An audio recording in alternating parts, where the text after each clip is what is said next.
Activities होती है उसमें पार्टिसिपेट करना भी बहुत जरूरी है, क्योंकि वो सारी एक्टिविटीज भी बच्चे के पर्सनैलिटी डेवलपमेंट के लिए कराई जाती हैं, और जितना वो उसमें पार्टिसिपेट करेंगे उतना उनके फाइन मोटर डेवलपमेंट होंगे, जो ब्रेन के कई तरह के डेवलपमेंट होते हैं, जो एक्टिविटी बेस्ड होते हैं। जब हम कोई तरह की एक्टिविटी करा रहे हैं, उनको खेल कूद करवा रहे हैं या कुछ भी करा रहे हैं, हर चीज के लिए उनको एक ब्रेन और बॉडी पार्ट्स में कोऑर्डिनेशन चाहिए होता है, तभी वो कर पाएंगे। तो इस तरह की कुछ एक्टिविटीज आप घर पे भी कराएं, ताकि ना बच्चे को एक तो ये भी अच्छा लगेगा कि हाँ पेरेंट्स हमारे साथ खेल रहे हैं, बात कर रहे हैं, आप हमसे मतलब टाइम स्पेंड कर रहे हैं, उससे बहुत बड़ा फर्क आपको नजर आएगा अगर आप बच्चों के साथ में कुछ इस तरह की एक्टिविटीज भी करेंगे। एक्टिविटीज आप देखने के लिए आजकल तो इतना सोशल मीडिया पे बहुत तरह की एक्टिविटीज मिल जाती हैं, हम अपने लिए भी देख के कर सकते हैं, आप अपने लेवल पे भी कर सकते हैं। और जैसे बच्चे खेलते नहीं है आजकल, उसमें भी आपको ध्यान देना पड़ेगा कि वो फिजिकल मतलब खेलें जरूर, या साइकिल चलाएं या कुछ भी करें, क्योंकि पेरेंट्स को थोड़ी ज़्यादा मेहनत उस पर लगेगी, करनी पड़ती है, क्योंकि बच्चे को अगर ऐसे भी नहीं छोड़ सकते कि भाई चलो खेल लो बाहर सड़क पे, ध्यान तो रखना पड़ेगा, मतलब हर चीज़ पे ही ध्यान रखना पड़ेगा। अब इतने छोटे बच्चे हैं कि वो अपना ध्यान खुद नहीं रख सकते, तो उनको एक हर समय ऑब्जर्व करने के लिए तो कोई ना कोई चाहिए, तो आपको भी ड्यूटीज बांटनी पड़ेंगी, आप मदर और फादर को अपनी ड्यूटीज बांट के ये कुछ टाइम देना पड़ेगा। जैसे फादर्स हैं वो बाहर जाते हैं, काम करते हैं दिन भर, ठीक है, बहुत बिजी रहते हैं, लेकिन मदर भी घर पे काम करती है, मदर भी वो भी घर पे 24/7 का काम है उसका भी, उसको भी आप अंडर एस्टिमेट नहीं कर सकते, क्योंकि उसको तो सारी ही चीज़ें घर की जितना ज़्यादा काम है, मतलब वो एक्सप्लेन भी नहीं कर सकते। मैं एज ए लेडी मैं जानती हूँ कि कितना काम होता है लेडी को घर पे, उसको तो हर चीज़ घर की जगह पे रखने में सुबह से शाम हो जाती है, जगह पे, है ना, वही चीज़ें रोटेशन में, वापस बर्तन आ जाएंगे, वापस कपड़े आ जाएंगे, वापस ये आ जाएगा, वापस वो हो जाएगा, मतलब she is also very busy, equally busy है। आप ये मत मानिए कि मदर कम बिजी है और फादर ज़्यादा बिजी है, सबसे पहली मिथ तो यही है, इसको ब्रेक करना बहुत ज़रूरी है। तो मदर्स और फादर्स दोनों ही बिजी हैं, लेकिन बच्चे भी आप ही के हैं, बच्चों के लिए आपको करना चाहिए, मतलब करेंगे तो आपको बेटर रिजल्ट्स मिलेंगे। तो वही है कि जो हमें चाहिए हम उसी के हिसाब से एक्ट करते हैं। तो अगर हमें चाहिए कि हमारे बच्चे बहुत अच्छे ज्ञान लेके और अच्छी पर्सनैलिटी में डेवलप हो, तो फिर थोड़ा सा हमें काम करना पड़ेगा।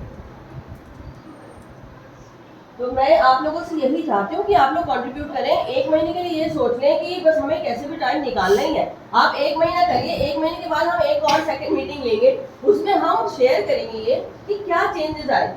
ये सब करने से जो भी मेजरमेंट्स आपने लिए हमने लिए उससे क्या चेंजेस आए, क्या मतलब ये बेटर है तरीका, या फिर अपने वापस उसी तरीके पे चले जाए। तो अभी हम सिलेबस वगैरह को साइड छोड़ के हम जो है ये कोशिश करेंगे कि बच्चे की रीडिंग और राइटिंग, क्योंकि एक तो वो पढ़ना जान जाए तो फिर वो पूरा ज्ञान फिर पढ़ के हासिल कर सकते हैं, लिखना जान जाए तो अपनी बात एक्सप्रेस करना जान जाएगा, बताना जान जाए, बोलना सीख जाए तो वो भी अपनी बात को एक्सप्रेस कर सकता है। मान लीजिए उसने कोई चैप्टर पढ़ा, अब जैसे कुछ बच्चों का ना कुछ होमवर्क आए नहीं, उनका कुछ बचा हुआ है, छुटा हुआ है, ऐसे भी है, पेरेंट्स कह रहे हैं कि उनका काम हमें दे दो, तो कई बार तो पेरेंट्स ही पूरा कर देते हैं उसका काम, तो वो यूजलेस है। कुछ छोटे बच्चे हैं जिनके यहाँ पे मदर्स लिख लेती हैं रोजाना, क्योंकि वो बच्चा लिखता नहीं होगा, बहुत टाइम लगाता होगा, सुबह से शाम हो जाती होगी, मदर भी परेशान हो जाती है कराते कराते। होता है ना कोई बच्चा उसका ध्यान टिकता ही नहीं, अभी बैठाया अभी कहीं हम चले गए, उसका सिर भी करना शुरू कर दिया, तो ये क्या है, लेकिन उसमें क्या है आपको थोड़ी सी मेहनत करनी पड़ेगी। एक बार आपको सारे काम अलग रख के ना उसको ये सिटिंग वाली आदत डालनी पड़ेगी कि आपको छुट्टी मिलेगी नहीं, जब तक ये करोगे ना तो थोड़े दिनों आप करोगे मेहनत तो उससे रिजल्ट मिलता है, फिर बच्चा सीख जाता है, फिर आपको भी आराम मिल जाता है। आपने बस बोला और उसका रूटीन बनाया है क्योंकि इस टाइम पढ़ेगा पढ़ना है, तो फिर वो करने लग जाता है। ये आप चेंजेस देखोगे जब आप ये अप्लाई करोगे। तो ऐसे मदर्स या फादर्स या पेरेंट्स है ना उसका काम पूरा ना करें, और काम करने का तरीका क्या है, मान लीजिए 3rd 4th क्लास का कोई बच्चा है, तो चैप्टर किसी मदर से मेरी बात भी हुई थी कि वो काम दे दो हम पूरा करा देंगे, तो मैंने उनसे कहा कि उस बच्चे को बोलो, आप उस बच्चे को चैप्टर रीड कराओ, मान लीजिए 1st चैप्टर छूटा हुआ, उसका 2nd चैप्टर छूटा हुआ है, तो उस चैप्टर को रीडिंग कराओ, आप घर पे रीड करिए, अब उसको कितना समझ में आया, या आप उसको समझा दिए, या आप ये समझाने वाला काम नहीं कर पा रहे तो आप हमारी उसमें हेल्प ले लीजिए, वो हम आपके लिए कर देंगे, आप स्कूल में आइए हम आपको एक्सप्लेन कर देंगे, या मुझे ही मैसेज भेज दीजिए वो चैप्टर भेज दीजिए कि हम समझा नहीं पा रहे, आप उसकी फोटो भेज दीजिए मेरे को, मैं एक्सप्लेनेशन वीडियो भेज दूँ। अब इस काफ़ी बड़ी हेल्प है। तो ये आप उसको एक्सप्लेन कर दें, तो वो जो भी लिखा हुआ है ना वो खाली अक्षर ना हो, उसमें जो लिखी हुई है बात वो बच्चे के दिमाग में आ जाए, कन्वे हो जाए, क्योंकि ये इसी तो पढ़ रहा है। पढ़ने का उद्देश्य क्या है कि चीज़ों को समझना आना चाहिए और वो दिमाग में टिकनी चाहिए। कोई भी मान लीजिए स्टोरी पढ़ी तो उसके पीछे भी कुछ एक वो होता है, कोई ना कोई मॉरल होता है उसके पीछे भी, ना कुछ सीखता ही है बच्चा उससे। तो ये है कि आप उसको ऐसे ही बस कॉपियां मत भरवाइए, भले ही वो चैप्टर रह गया तो रह गया। ये नहीं है कि भाई पेरेंट्स को एक, ये भी तो बड़ा हेडेक है ना,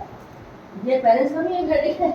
कि मैं कहूँ कि कॉपी पूरी कराओ तो मदर या फादर को वो लिखनी पड़ेगी, देखनी पड़ेगी, लेनी पड़ेगी। उससे अच्छा है इतनी मेहनत उधर करेंगे, उससे अच्छा है कि किताब को खोलें और उससे ही पहचान करें, वो पढ़ लें, बच्चे को पढ़वाएं, रीडिंग करवाइए आप एक एक चैप्टर की ना